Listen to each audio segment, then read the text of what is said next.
Қайырлы күн достар, тағы да бүгін сіздермен Құдай қаласа алғашқы цел трафикпен қалай жарнама жіберу керек екені туралы сабақ болады.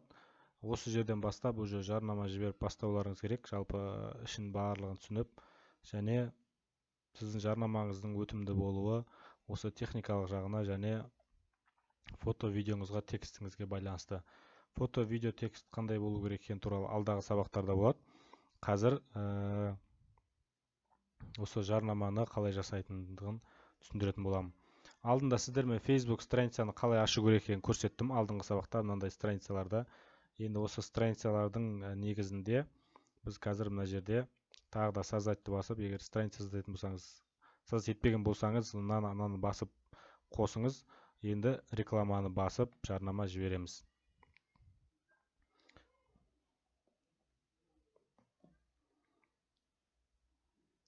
Так, интернет менде жай болып тұр өте.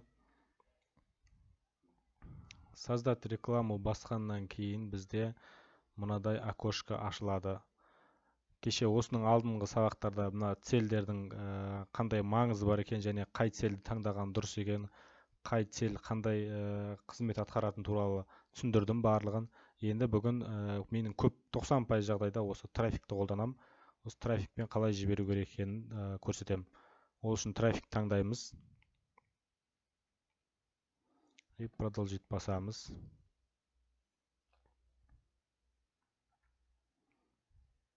Мына жерге компанияның атын жазасыз. Қазір мысалға мен бір неге жіберейін. Мен өзімнің неме жіберем қазір. Target Sniper курсыма. Мына жерлерде ешқайсысына тиіспейсіздер. Особая категория. Цель аукцион бойынша жұмыс істейді деп айттым. Аукцион, цель трафик. Лимит ештеңеге тиіспейміз. Оптимизация бюджет. Бюджетті компанияның общий бюджетін қойсаңыз болады. Общий компанияға бюджет қойсаңыз болады. Немесе сіз группа объявлениеге не қойсаңыз болады. Әрбір группа объявлениеге. Мысалға мына жерде мен дублировать етейін. Қазір дублировать етуді соңынан көрсетейін. Қазір тағы да түсініксіз болып қалар сіздерге. Target Sniper деген компания, целі трафик. Енді осы компанияға ақша қойсаңыз болады. Мысалға $20 қойын күніге. И далее кеттік. Группа объявление. Группа объявлениенің аты лента немесе сторис болуы мүмкін. Лента. Мына жерде сайт таңдайсыз, себебі трафиктің міндеті осы сайтқа арналған. Мына жерлерге тиіспейміз. Бюджет және график деген бөлімге келдік. Уақытын қойсаңыз да болады, қоймасаңыз да болады. Уақыт қоятын болсаңыз, установить деп қазіргі басталатын уақыты, бітетін уақыты. Көбінесе уақыт қоймаймын мен, керек емес кезде өшіре саламын. Енді өткенде аудиторияны таңдаймыз осы жерден. Мысалға менің аудиториям 18 бен 38 жас аралығы. Әйел, еркектер қарамаймыз. Мына аудиториямен жұмысты мен келесі сабақтарда көрсетемін. Осы жерден кешегі айтқанымдай интерестерін таңдаймыз. Жалпы аудиториямен, мына жердегі пользовательский аудиториямен қалай жұмыс істеу керек туралы барлығымен бөлісетін боламын. Осылай аудиторияны мына жерден детальный таргетингтен интерестерін қойып жібереміз. Қазір мен интерестеріне отыратын болсам көп уақыт кетеді. Сіздердің әрқайсыңыздың, әр бизнестің өзінің аудиториясының қызығушылықтары әртүрлі болады. Мына жерде язык таңдап қажет емес.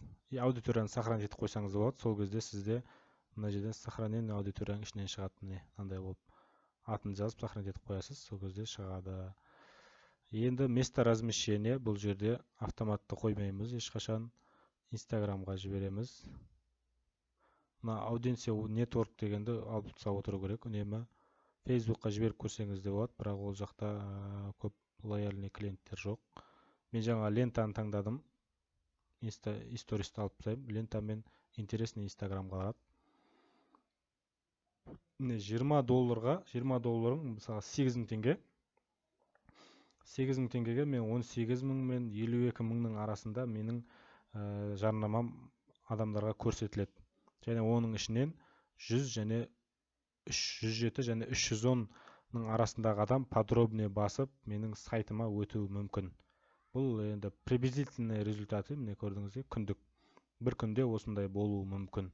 Бірақ ол факт емес, осындай болады деген. Кейде аз болады, кейде көп болады. Бірақ осының аралығында болады.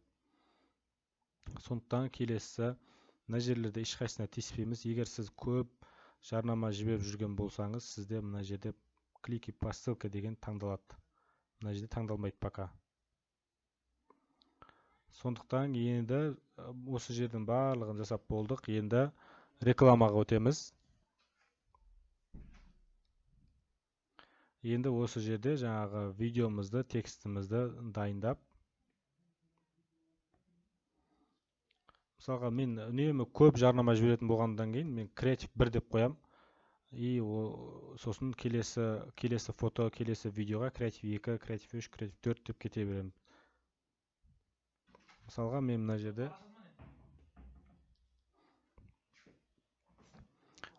жерде қазір бәкеңнің страница SubEducation таңдайын. SubEducation міне. Мына Instagram, мына Facebook парақша, бағана мына жерде көрсеткен міне. Мына Facebook парақша, мына жердегі Facebook парақшалар Instagramға жалғанған болса, мына жерден сол жалғанған Instagram шығады. Мысалға мына Бақытбай Сабырбеков деген Facebook страница SubEducation парақшасына жалғанған. И менің рекламам осы SubEducation несінен шығады. Енді мына жерде одно изображение или видео кольцевая галерея подборка. Мен осыны таңдаймыз. Кольцевая галереяның қандай болатын келесі сабақтарда көрсетемін. И добавить дейміз да. Видео таңдайтын болсақ видео, фото болса фото.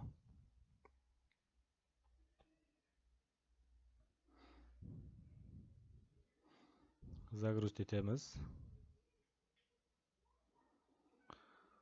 Енді мына жерде қазір менің өзімнің видеом жоқ, сондықтан Бақытбай мырзаның бір видеосын қояйын. Видео осы жерге жүктеледі.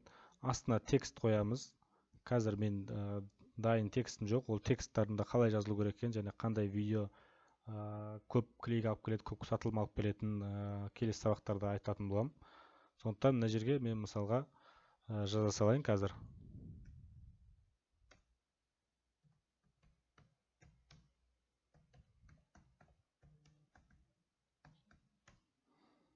Осындай осы жерде негізі call to action болу керек.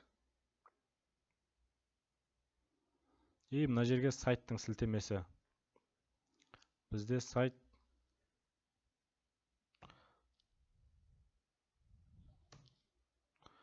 таплинкта жүріледі. Бізде сайттардың барлығы. Осы жерге сайтыңызды қоясыз. Қазір мен Бопайдың сайтын қоя салайын.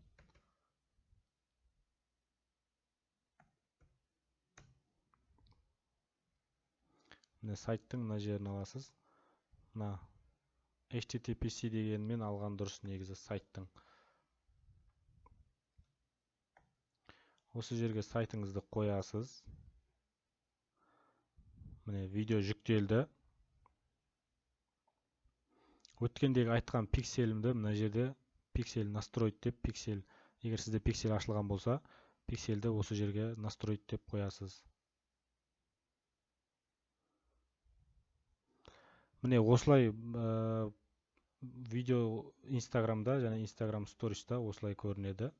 SubEducation Instagram парақшасынан текстіміздің астында көрінеді және подробнее. Подробнее ауыстырсаңыз да болады мына жерде міне. Мына жерде мынаны шығарып тұрған себебі мен мына жерде реклама шықпайтын аккаунтпен жасап жатырмын. Жаңа енді байқап отырмын. Мынандай шығып тұр. Сізде бұндай шықпау керек, себебі сіздің рекламный аккаунтыңыз жұмыс жасап тұрған болса.